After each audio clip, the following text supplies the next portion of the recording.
I'm very excited to be here in Japan, and we're looking forward to Japan being one of our most important markets in the world for Tesla. As we're going to talk about in this presentation, we're making a big investment in Japan in charging infrastructure. So with the Tesla supercharger network, by the end of this year, you'll be able to go to approximately 50, well, there we go. So by the end of this year, we expect that you'll be able to travel for over half of your journey, maybe as much as 70% of your journey, using the Tesla supercharger network. And by next year, you'll be able to travel anywhere in the 4 islands just using the Tesla supercharger network. And the Tesla supercharger network is free to use for Tesla customers forever. So anyone who buys a Tesla Model S will be able to travel anywhere in Japan for free forever using the Tesla supercharger systems. We're also going to be putting solar power with the superchargers. So over time, we will have more solar power generated per supercharger site than the cars use in their daily electricity. So that the supercharger sites will actually be net contributors of electricity to the Japanese electrical grid. So I think charging is obviously extremely important for electric cars. And as I said, we're going to make we are making a very big investment in Japan. We're also going to be establishing service centers throughout Japan. So anywhere you are in Japan, you can get your Tesla Model S serviced. And we'll continue to making investments to customize the car to the specifics of the Japanese market.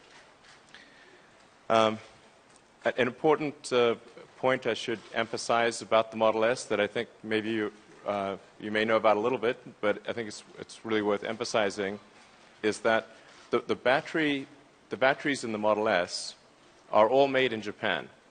So worldwide, wherever the Model S is sold, United States, Europe, China, anywhere else, all of the batteries for the Model S are made right here in Japan. And the battery is the heart of the electric car, obviously. So another way of saying it is the heart of the Model S is Japanese. And I think that's a pretty cool thing. Let's see. So with that, let me go right into questions that you may want to ask about Tesla. Fire away. いかがでしょうか。じゃあ青山さんどうぞ。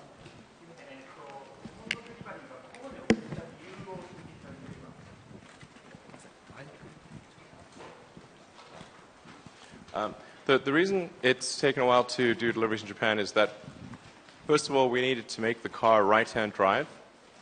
So we needed to complete the right-hand drive activity, and then we needed to complete Japanese language translation.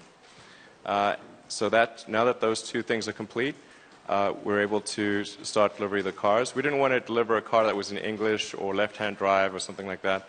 And we also wanted to make sure that our initial superchargers were active. So rather than talking about superchargers as some future thing, it's like we already have 2 that are working right now. So we wanted to make sure that the foundation was done right so that when we enter the Japanese market, the customers will be very happy. 小原さん。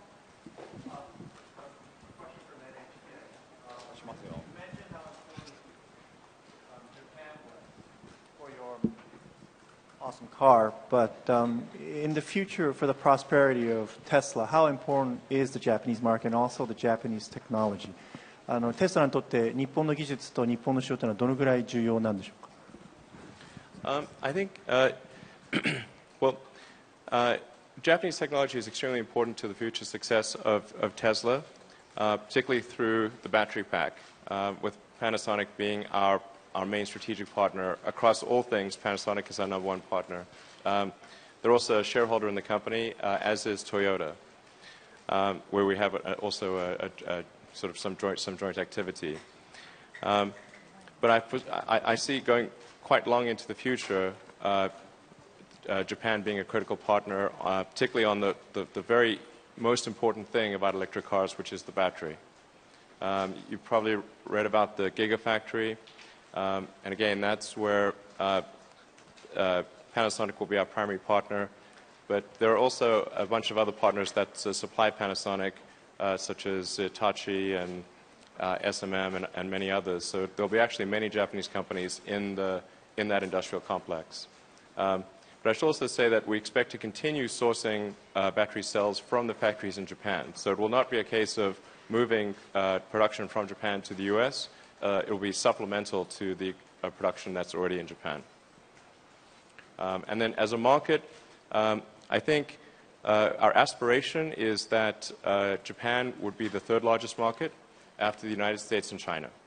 That seems like that's our aspiration. I think it's a good goal to have. Additionally, for that, how important is it for when you think about trying to broaden the, I would say, usage of electric cars, if you can mention how important Japan is as a market and also as a technological powerhouse for you? Sorry, to broaden the demand. Well, I would say not really for the usage of electric cars. Yes. There is still hybrid cars. There is still gasoline cars. Yes. You are trying to broaden the, I would say, frontier of electric cars, but how important is it in that, I would say, sense of how Well, Japan... I mean, the overarching goal of Tesla is to accelerate the advent of sustainable transport. And then, obviously, with sustainable transport, like electric cars, you have to have sustainable power generation, of which I'm a big proponent of solar. I think the combination of solar and electric cars can actually work extremely well for a country like Japan. Because there's actually enough sun in Japan. It may not seem like it, but it's a cloudy day, but there's actually enough sun in Japan to completely power Japan with just solar. In fact, many times over. And I'm encouraged to see that there's a lot of activity on the solar front in Japan. But in order for the world to transition towards sustainable transport, all of the big economies of the world must do so. And Japan is one of the biggest economies in the world. And so naturally, the only way for a solution to be obtained is if Japan is also transitioning towards electric cars. Sure. Thank you. Yoko Kubota from Reuters. I have two questions. One is you've just mentioned the Gigafactory, so I wanted to see if you can elaborate a little bit more on the plans. I know you've spoken in detail in July, but I recall that Panasonic is supposed to pay for about 30 to 40% of the total investment, right. As well as some other industrial partners being involved. But can you elaborate and update us on the plan of that investment? How much is Panasonic, or how much do you expect Panasonic to pay, as well as some other industrial partners? Who are they? What are they? What are their roles, etc.? That's my first question. My second question is, we've been talking about the Japanese market. Question by question. Oh, we'll do the first question, okay, and then we can move to the second question. Okay, thanks.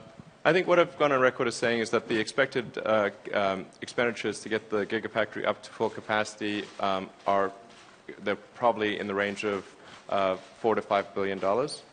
Of that amount, Tesla will be providing approximately half, and then Panasonic, maybe 30 to 40%, and then the remainder would be provided by other sub-suppliers to Panasonic, plus the state of Nevada. Now, the state of Nevada has just recently agreed to provide their portion of the support. So I think we're doing very well because we've got, obviously Tesla is signed up, Panasonic is signed up, the state of Nevada is signed up, and we expect very shortly a number of the other industrial partners, most of which are Japanese, would also sign up. Great. My second question is about the Chinese market. I understand that you're interested in producing cars in China sometime in the future, and I was wondering if you can update us on that plan, as well as what you plan to do with local partners. Thanks. We're really not thinking about factory. We're not putting a lot of thought right now into factories beyond the main vehicle factory and the Gigafactory. So, in the long term meaning in the 3 to 5 year time frame, I expect that we will need to establish additional vehicle factories and additional battery Gigafactories. And it's going to make sense to prioritize that according to where the maximum demand is, so that the logistics costs of transporting the cars are minimized. So it would seem that it would make sense in that time frame to establish a vehicle plant, probably initially in China, probably one in Europe. But there's no, apart from the statement I just made, that's the extent of the planning. So. You're introducing your Model S in the Japanese market, and obviously there was a Lehman crisis, etc. In the course of Tesla's history. What was the most challenging moment that you had till this point? Till this point. Well, we've certainly had some very challenging moments at Tesla. The most difficult time we had at Tesla was probably late 2008, when we were trying to close a financing round, but it was at the same time that General Motors and Chrysler were going bankrupt. So to get a startup car company to raise money for an electric car situation while the big car companies are going bankrupt was almost impossible. And the only way we were able to raise the money was I contributed everything that I had. I had to borrow money for rent. And then the other existing investors contributed the rest. And then we just narrowly made it for another 6 months. And then subsequently we got an investment from Daimler, and then later an investment from Panasonic and from Toyota. And those investments were critical to the success of the company. All right. Yeah. Hi, Bloomberg News, right here, sorry. Hey. So Japan is getting very much behind hydrogen fuel cell vehicles as a sort of next generation technology. And I know you've made very clear your thoughts about that technology. But do you have any, are your feelings any different here in Japan where the government is getting behind this so forcefully with large subsidies and support for infrastructure? Well, I mean, as you alluded to, my opinion is that fuel cell vehicles are not the right technology solution. But I mean, I think there's maybe is some value to experimenting with different new technologies. So I'm not, in general, I would support trying out multiple new technologies. My personal opinion is that hydrogen is not the way to go, not just because I have an electric car company. I mean, I could have started a hydrogen car company. So this, my opinion, predates Tesla. My issues with hydrogen are just that it takes an enormous amount of energy to separate, to create hydrogen in the first place. It's not naturally occurring on Earth. So you've either got to electrolyze water or you've got to crack a hydrocarbon. If you electrolyze water, it's much, much less efficient by a factor of 3 or 4 than simply charging an electric car with a battery. If you crack hydrocarbons, then you're just basically a hydrocarbon burning car in disguise. So there's no possible win there, is what I see. And then hydrogen is very difficult to store and transport. So it's a very light gas. So any tank that you store it in is enormous because of its low density. And it tends to escape very easily. And if it does escape, it's highly volatile and can have extremely explosive consequences. So I can see a role potentially for hydrogen in say, the rocket business for the upper stage of a rocket, but not really, in my opinion, in any other scenario. 後ろの女性の方どうぞ。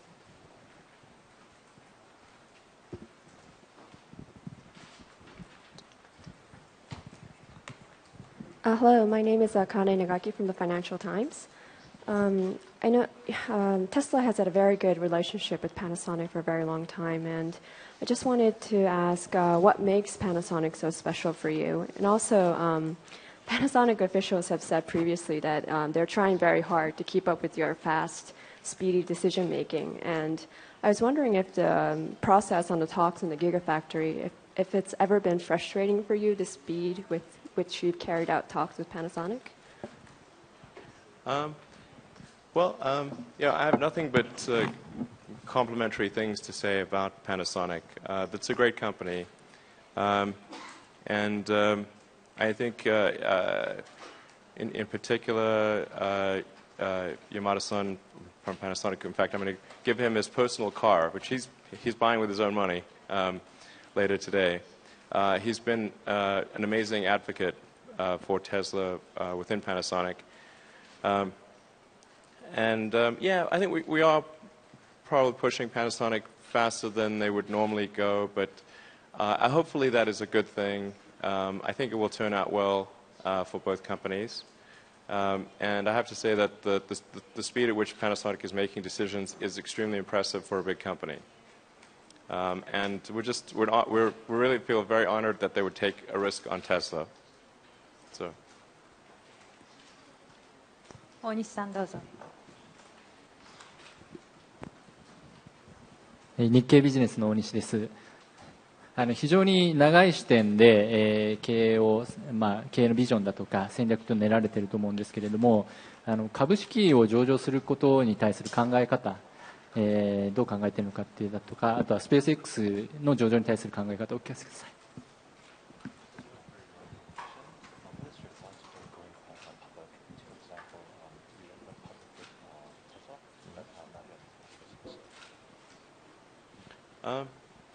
Yeah, I think in terms of going public, the important thing is that the expectations of the public shareholder are not too far from what the goals of the company are.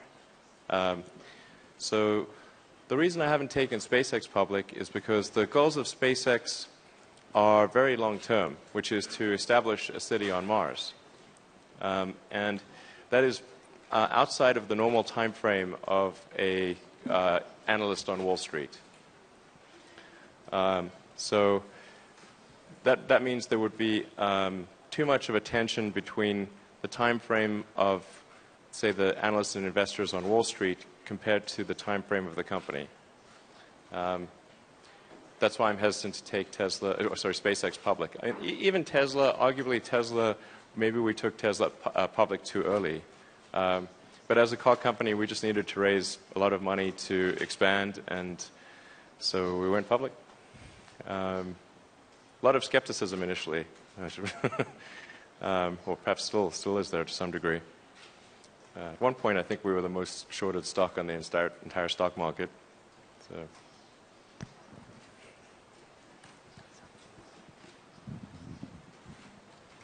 堀さんどうぞ。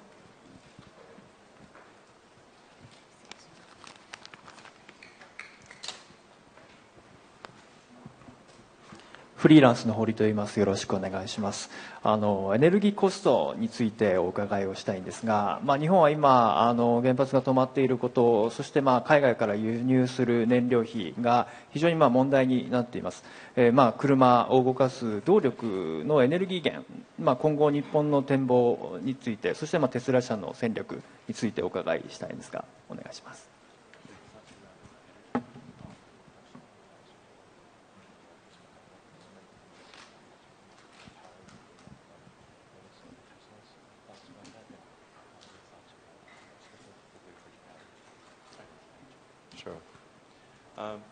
Absolutely.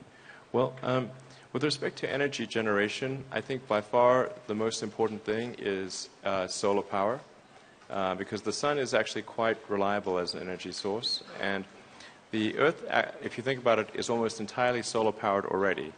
If it wasn't for the Earth, we would be a frozen dark ice ball about 3 degrees above absolute zero. But the sun keeps us warm. It provides the whole system of precipitation. It is the energy source, or is the energy foundation for almost the entire ecosystem of life as we know it. And the amount of energy we actually need from the sun to run civilization as we know it is only a tiny fraction of what actually lands on the surface. So there's huge potential there. So I would recommend that as the most important long-term focus. I think also geothermal is important, hydro, wind, anything that's renewable in the long term. I'm actually not personally opposed to nuclear. I think nuclear just needs to be done with a lot of thought, with a lot of careful forethought. Like to say, in a worst-case situation, will the nuclear power plant be okay, or will it cause some issues? I personally visited the Fukushima area, so I'm familiar with what the devastation is that a tsunami can occur, can create. So obviously one wants to be careful and make sure that any nuclear power plant that is open can be resilient against such a scenario. If it can, and there's a good scientific basis for concluding that, then I think it actually does make sense to reopen on a selective basis the nuclear power plants that are resilient against a tsunami. That's my honest opinion.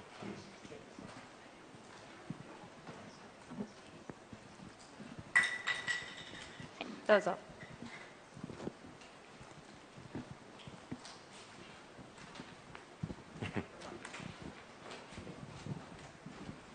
Hi, I'm Masahiro Nakagawa from Toyo Keizai. For autopilot kind of system, what is the time frame of getting vehicles equipped by autonomous kind of system, which is popular among Japanese or global automakers? And second one is about navigation system in Japan.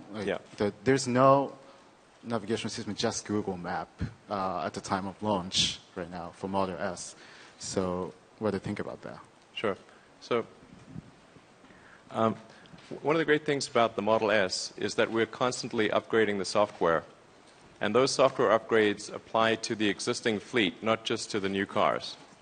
So we don't quite, we have Japanese maps right now, but we don't have Japanese navigation. But that will be uploaded to the cars within the next 2 to 3 months. So within a few months, the cars will have full Japanese navigation capability. And there will also be a bunch more additional features. In fact, probably in a week or so, I'm going to talk about, do a worldwide press conference on version 6 of the software and everything that can do, which I think is really cool. It's all about sort of customization and the car learning your behavior and adapting to you. And I think that some of that functionality is going to be really, really cool. So in terms of autopilot, I'll speak about sort of what's happening in the long term. Long term meaning, say, 5 or 6 years. I would, in the past, I've said I think it'll take 10 years before consumer cars can do full autonomous driving. I would probably update my estimate now to say it's more like 5 or 6 years. Yeah. Essentially, in the past, I was extrapolating more on a straight line basis, but what I see is that the rate of evolution of autopilot capability is more like an exponential function. And so if you plot the curve to the points, it would appear to be accelerating quite dramatically and probably in the 5-year time frame. And now regulatory approval would probably still take another 2 to 3 years after that. あと2、3問と思いますが、いかがでしょうか。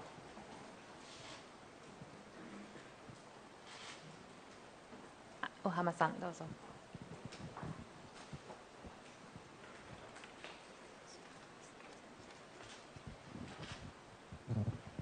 すみません、テレビ東京の大浜です。これから先なんですけれども、トヨタ自動車との協力関係っていうのはどんなふうに考えていらっしゃいますでしょうか。もうモデル S っていう立派な車もご自身で作られて、まだトヨタから学ぶことっていうのはあるんでしょうか。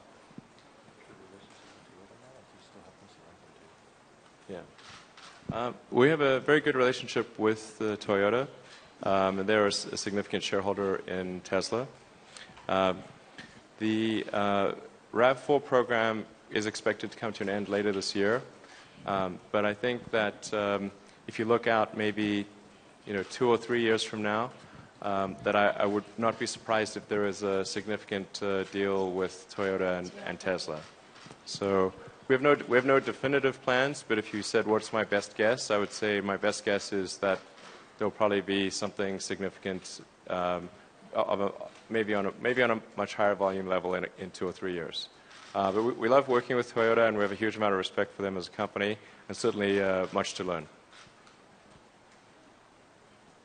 皆さんのスピードから言うと2、3年後って随分先のように感じるんですが、もう大規模なプロジェクトっていうのは考えていらっしゃるんですか？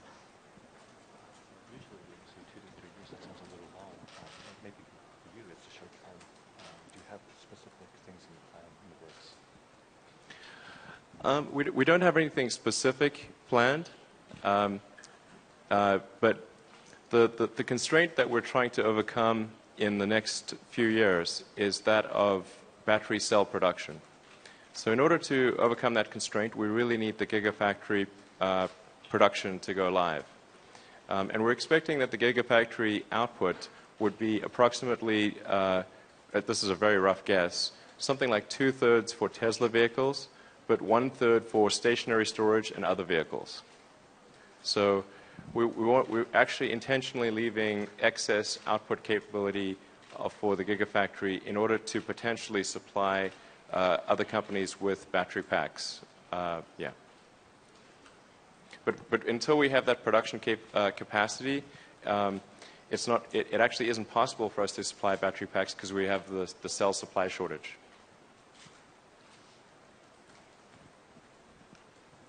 他にいかがですか？じゃあ小原さんもう一度どうぞ。すみません、特許について、交換について聞かせてください。You've opened up your patents, and it seems like a very significant thing for a corporate company to do. What's your strategy behind it, and how do you intend to keep up your competitive advantage in the field of electric cars? Sure.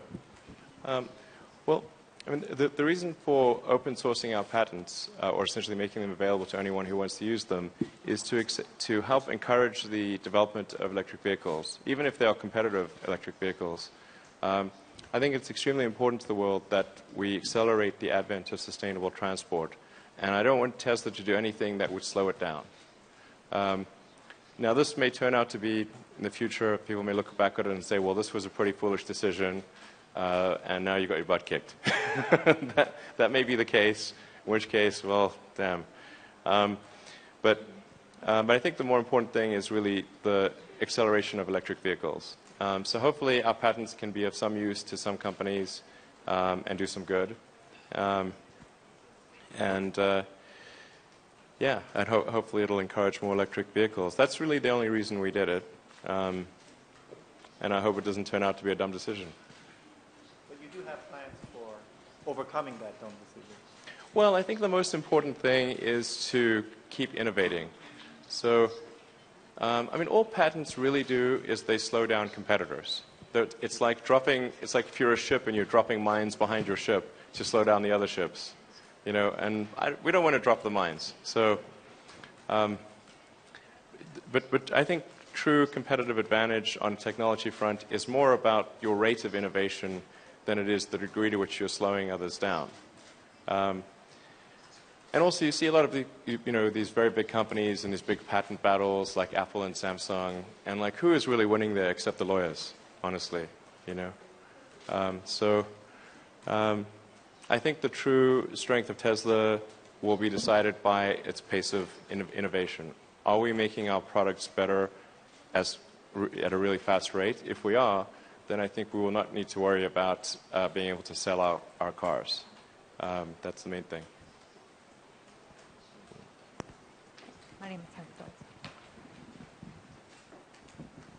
東洋経済山田と申します。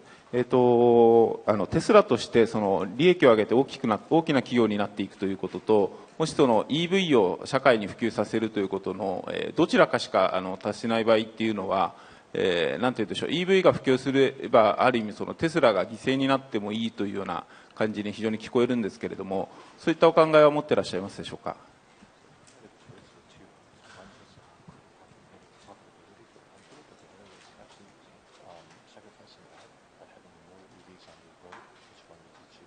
Well, that much is obvious. We already chose that one.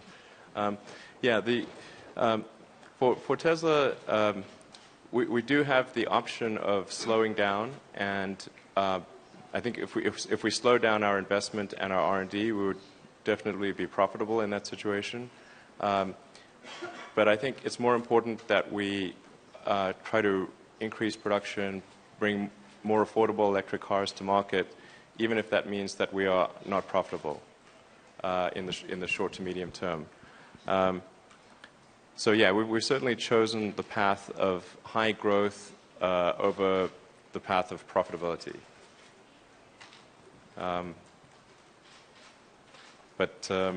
Yeah, one thing I should point out is, Tesla has no special ownership class. Okay, so there's only one class of common stock for Tesla. I personally own like 20 or 25% of it, so there's an easy remedy if the shareholders don't like me. They can just fire me. Yeah, so I would encourage them to fire me if they think I'm doing a bad job.